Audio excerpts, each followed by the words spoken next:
Welcome to Whachacha's Tabletop World, a channel devoted to the love of board gaming. My name is Sweetness Whachacha, and these are my thoughts on Marvel Crisis Protocol, specifically this core box, but really about the whole line of games itself. If you'd like to see a brief overview of the game, you can click the link here or below.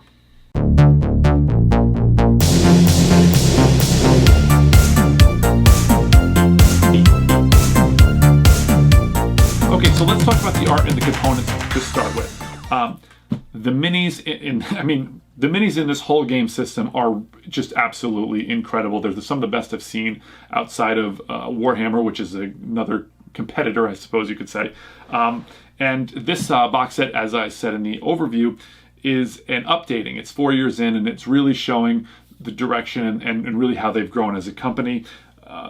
They just look incredible. And I do really love the fact that you get the terrain as well, which looks really great as well. And it's a really great addition to, not to just get the figures, but to be able to have a nice looking board as well. I think that's very important, and it's really a nice feature here.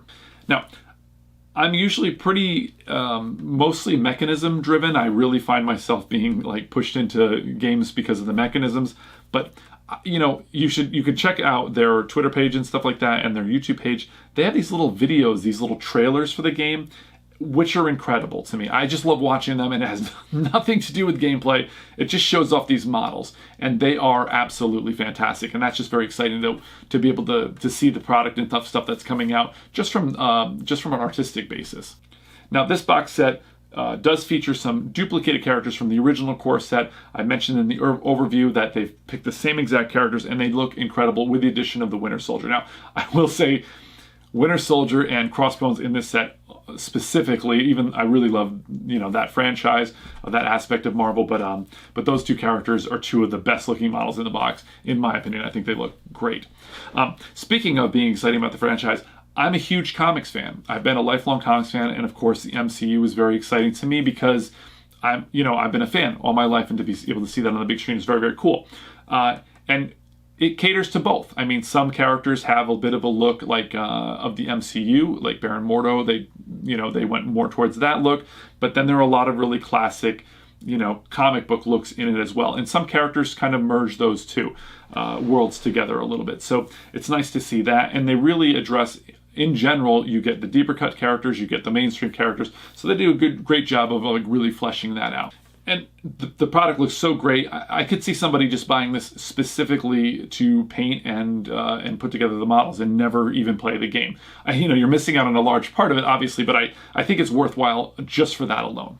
Now, one nice thing that it's a small squad-based game is that it's less expensive than some of these other war games to get involved in having to buy a huge army. You're getting a smaller team, but they're much more specialized. They have much more abilities, which is really pretty cool. And it's a little more intimate feeling, and also it makes the game play a lot faster. So it's much less investment in painting and building, etc. So it's just a lot more approachable than not when compared to normal board gaming, but of course when compared to other war gaming or terrain-based games. Before we leave theme behind, I want to point out two cards, and these are actually not in this particular box, but I want to show them off as just to show how amazing this theme is in this game and how just off the wall some of the mechanisms can be. And they're just two cards that really show what this system can do and really how story driven they can be. Now, these two cards are not particularly tournament driven, so if you're a tournament player, you probably won't play these, but if you're more of a thematic player or a kitchen table at home type of player, these are going to be incredible. Now, one of these comes with Kraven the Hunter, and the other one comes with Mr. Sinister. The Kraven the Hunter one does contain some minor spoilers for Kraven's last hunt, so I just want to put that out there. But let's take a look at these two cards. Fearful Symmetry is a card that allows you basically, when Kraven knocks out Spider-Man, you replace your Kraven model with a Spider-Man model. You become Spider-Man, just like in the story, which is so insane. I mean, it has some minor benefits to do that, but essentially, I've never seen that in any kind of game before. And then if you look at the cloning banks here for Mr. Sinister, you're collecting these genetic samples over the game, and you can spend them to bring in a whole other character from outside of the game, like you've cloned them, you've Madeline Priored them, which is pretty insane. Like I say, those are two very, very thematic cards if you're familiar with the characters, and they're both effects. I mean, I've never seen in a game before, so pretty interesting.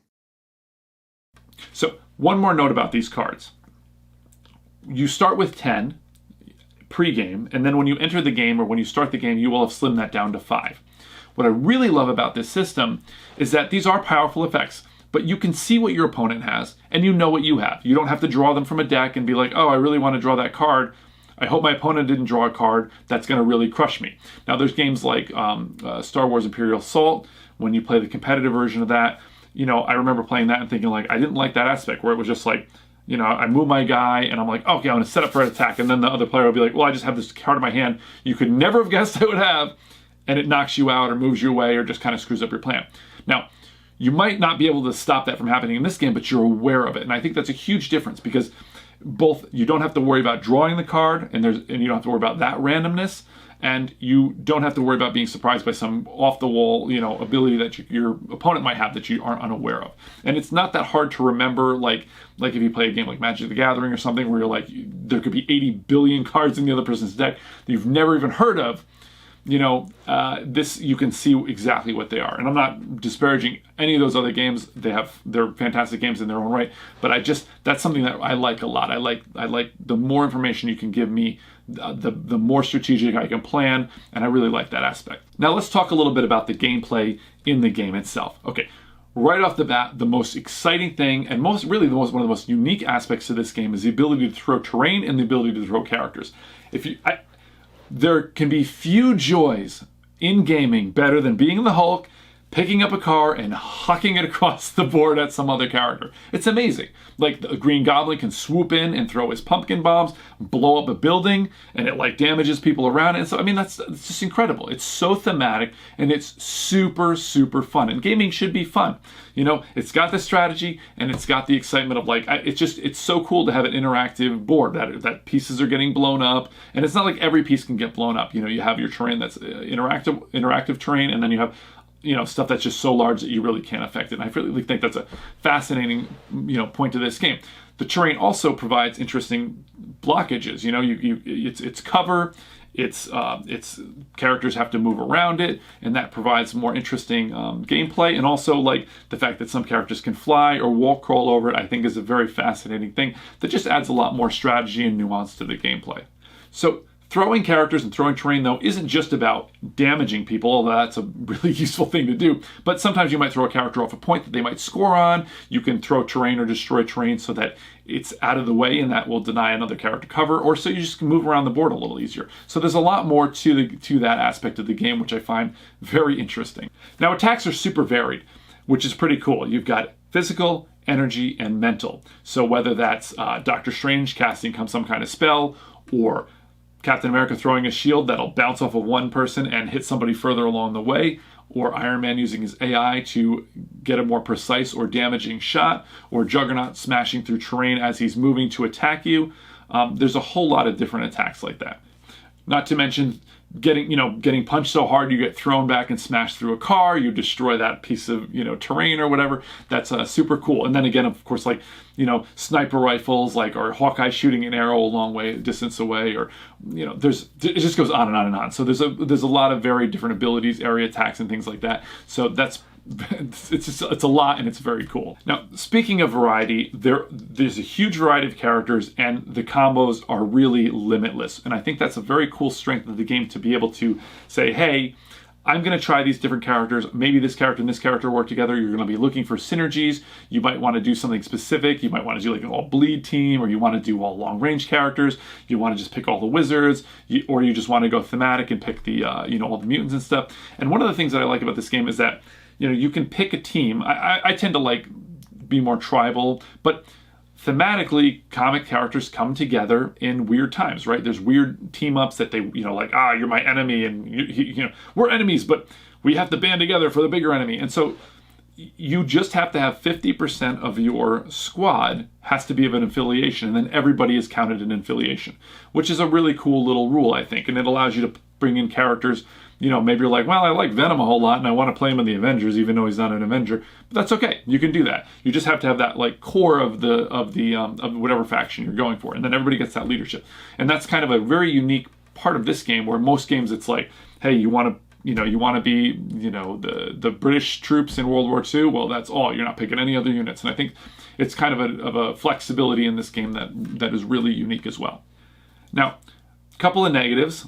Firstly, all those positives I just listed, they can be a bit of a negative because, this game is difficult to get on the table. Not just in the fact that, you've got to paint, you've got to cut out, glue, assemble, and paint these models and everything and get them on the table. And then if you want to have some cool looking board, you got to paint, fix, get this terrain all set up and stuff. So it's quite a lot to get the game physically hobbied enough to be able to play it. But then also there's so much pre-game stuff, so much turn zero stuff where you're making your team, you're deciding on the strategies you might take.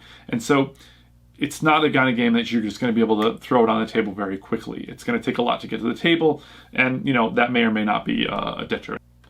I also like that it's crisis-based, that are these little scenarios which are both thematic. It's taking stories from the comic lines like, Fear itself. You're getting these hammers, these magic hammers, or, the legacy virus is wiping out people and stuff. So I like that it has that.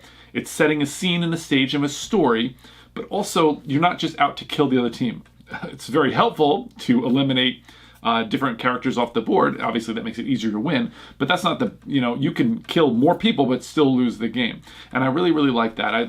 For years ago, I would play X-Wing the Miniatures game, and nobody ever played anything but, fly around and eliminate the other player. And I like the idea that there's more strategy there and there's more to think about. It's like, hey, I got a really great attack here and I can eliminate this character. But this is going to be what scores me points. So which do I do? And I think that leads to a lot more strategy, a lot more interest in the game, and a lot more variety where the games don't become stale, playing the same thing over and over again. One other thing that can be more, I guess it's more of a little bit of a negative to me, is that at the end of the day, with all this, polish and glitter and glamour and everything, the sizzle and the steak, this is a dice game. You're chucking dice at each other over and over and over again. Now, anything that can happen in a dice game is going to happen here, right? You're going to have those big swings and big misses and big misses. You're going to have that happen. And those are feel bad moments. And that is a luck-based game, right? However, there is a lot of strategy here. The best players that play all the tournaments and stuff are usually the best players. And those are the players that are winning consistently. So that does show you that there is a strategy here. However, it is, at the end of the day, a dice game. Now, I think that's the only probably thing I would have ever changed about this game is the fact that, I would have, they have the exploding dice thing where you roll dice and then if you get certain symbols, they'll explode. And I think, I tend to like games like, just to use a weird example, Cyclades has a die that's a 0, 1, or 2. And so you just have a little bit of difference in that number. And I think that's kind of the game player that I tend to fall on that side of it.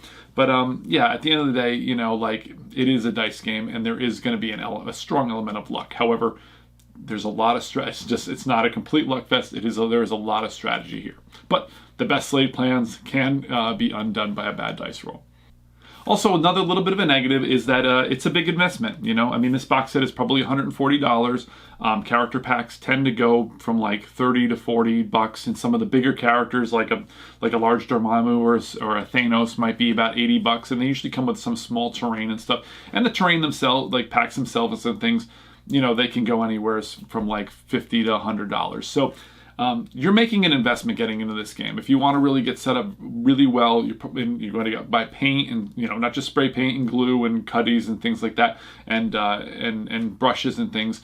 But you're going to need the paint as well, and that can be pricey. So it's definitely a little bit of a initial investment to get into this kind of game. Now, if you're a miniatures gamer in general, you're going to have all this stuff. But if you're new to this kind of a game, that is something you're going to have to consider. Is that you're going to have to drop easily $100 on brushes and paints and things like that, and glue and cut, clippers and things like that you might not already have on hand.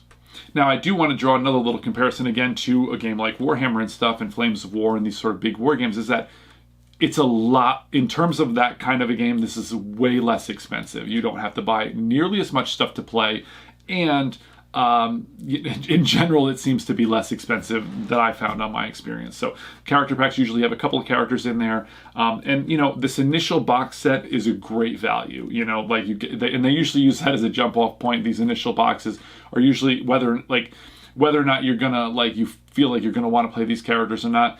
it's generally much more advisable to buy something like this because you get all your dice and your range rulers, you get a chunk of characters, some cards, and some terrain. So this is a great value. The other character packs and stuff tend to be a little more expensive. However, that you don't have to buy a ton of them to really round out a really good team for yourself. Okay, so to sum up, this game has a lot of interesting mechanisms. There's a lot of interesting choices to make before the game. It is a lifestyle game. You can really get into it, and you can really, the sky's the limit on the kinds of games you can set up and stuff like that. It's a very big hobby game. You can paint these wonderful models and do a lot of work to bring to life some different boards and things like that. And it is, theme-wise, an absolute love song to the Marvel Universe. If you're a big Marvel fan, you're going to absolutely love this game. Well, hopefully that will have helped you to decide whether or not this game is for you. If you'd like to see a brief overview of the game, a little longer than my normal review, click the link below. But for now, I gotta roll.